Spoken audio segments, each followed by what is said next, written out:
It's 3 a.m. Your heart is pounding for no reason. Your chest is tight. Your mind won't stop racing.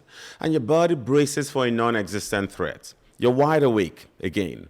You've heard about how the vagus nerve affects your nervous system, but you don't know how. So let's talk about 4 vagus nerve exercises that actually have science behind them. We'll rank them, talk about which one to use for intense anxiety, and the one thing many videos online get wrong.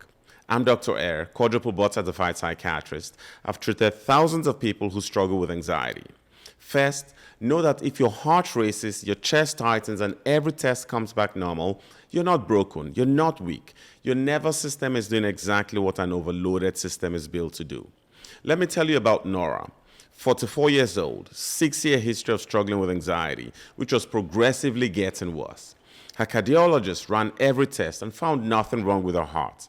And yet, most nights, it pounded as if she'd just run a marathon. During her first appointment with me, we talked about a nerve that can help calm her anxiety. It's called the vagus nerve, the longest in your body, running from your brain through your neck and down to your gut. Think of it as the brake pedal on your nervous system. When that brake is working, it quietly slows your heart, lowers your blood pressure, and tells your body it is safe to rest and digest. Scientists prove this in a striking way. When the vagus nerve is cut from the brain, the heart speeds up fast. That brake had been holding it steady the whole time. But it does more than calm your heart. The vagus nerve also runs an anti-inflammatory pathway. It signals your immune system to ease off, quieten the low-grade inflammation that keeps a stressed body on edge. So when your brake is weak, your heart races and you feel wired and unsafe. And here's where it gets interesting. We've known this brake exists for over 100 years, and we found out about it through a dream. In 1921, a scientist named Otto Loewi woke up at 3 a.m. from a dream about an experiment. He scribbled it down, fell back asleep, and by morning couldn't read his own writing. The next night, the dream returned. This time, he drove straight to his lab. He took 2 frog hearts. He gently shook the vagus nerve on the first, and it slowed. Then he dripped the fluid, bathing that first heart onto the second, and the second heart slowed too, with no nerve touched at all. That fluid was a chemical the nerve had released. Loewi called it vagus stuff. We now call it acetylcholine. It won him a Nobel Prize, and it proved the one thing that matters to you tonight.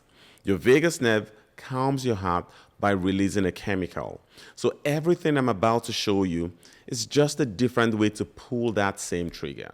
Exercise 1 has the most science behind it, and it's the simplest thing you own, your exhale. Here's what most doctors never explain. Your vagus nerve isn't equally active as you breathe. Breathe in, it eases off, and your heart speeds up a touch. Breathe out, it presses the brake, and your heart slows. The calm lives in the out breath. So make your exhale longer than your inhale. This phenomenon is described as respiratory sinus arrhythmia, RSA. Researchers find that breathing at about 6 breaths per minute, 4 seconds in and 6 seconds out, matches your body's natural rhythm and increases heart rate variability, a clear sign of a calm, flexible nervous system. Nora started right here. 4 counts in, 6 counts out, for just 2 minutes, morning and night. Interestingly, Stanford researchers found something that works even faster. It's called the physiological sigh. It is among the most effective and fastest acting breathing techniques for calming the body. The physiological sigh is a spontaneous double inhalation. A normal breath followed immediately by a shorter, deeper second inhale, and then a prolonged exhale. That second inhale pops open collapsed air sacs in your lungs. The long exhale slows your heart and calms your nervous system. In 2023, a Stanford team, including Dr. Andrew Huberman, published a study in Cell Reports Medicine. Over 100 people tried different breathing methods, 5 minutes a day. The cyclic sign group, that double inhale and long exhale, had the biggest improvement in mood and reduction in physiological arousal. It even beats mindfulness meditation. This is the one I tell patients to reach for the second they sense a panic attack. Here's one that almost no one connects to anxiety: your own voice. Your vagus nerve passes right behind your voice box. So when you hum, chant, or sing, the vibration physically stimulates it. In one study, humming produced stronger signs of vagal calm than rest, as it produces stronger signs of parasympathetic activation. There's an old yogic practice called Brahmari, the humming bee breath. And modern studies show that just 5 minutes of humming significantly increases heart rate variability, HRV, and calms your nervous system. You don't need a mantra. Hum a low note on your way out the door, in the car, in the shower. Nora hummed in traffic, which used to be one of her worst triggers. Free, invisible, and your body can't tell it apart from a calming chant. And there's one more, the most important one for the worst moments. Cold water on your face. When cold hits the skin around your eyes and nose, it triggers the diving reflex, a survival response built into every air-breathing animal. Your body assumes you've gone underwater and slams the brake. Your heart rate can drop within seconds. A 2022 study in Scientific Reports found that this simple cold face test lowered people's stress response during a stressful task. Splashing cold water on the face activates the trigeminal nerve. This signals the brain to the vagus nerve, triggering the diving reflex. So when a panic wave hits and breathing feels impossible, fill a bowl with cold water and hold your face in it for a few seconds, or press a cold pack over your cheeks and eyes. This is the emergency brake, and it works quite quickly.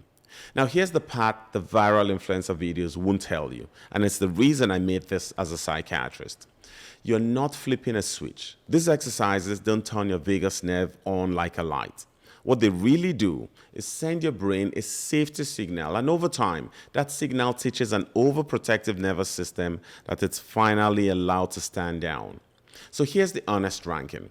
The evidence is strongest for the long exhale and the physiological sigh. Humming and cold water are promising and help in the moment, but they vary from person to person. Those gadgets that promise to zap your vagus nerve, most aren't held to medical standards, so I won't rely on them. The real clinical vagus treatments, the kind approved for epilepsy and hard-to-treat depression, are surgically implanted. A different world from a bowl of cold water. This is exactly why I built the Nervous System Reset, because the breathing exercise can calm you for a moment, but teaching a chronically overloaded nervous system to feel safe again takes a real plan. The link for the Nervous System Reset is in the description below. Here's what changed for Nora. None of these 4 exercises fixed her on its own, but together, used daily, they did something medication alone never had. They handed her the keys to her own break. Then we looked deeper: her sleep, the blood sugar crashes that spiked her afternoon dread, chronic inflammation, gut health, mitochondrial dysfunction, the chronic stress she'd carried for years, the hormone shift of midlife, quietly turning up her alarm. The exercises calmed the moment, the deeper work calmed the system. But the real question is, what flipped your nervous system into alarm mode in the first place? And that's exactly what I talk about in the next video.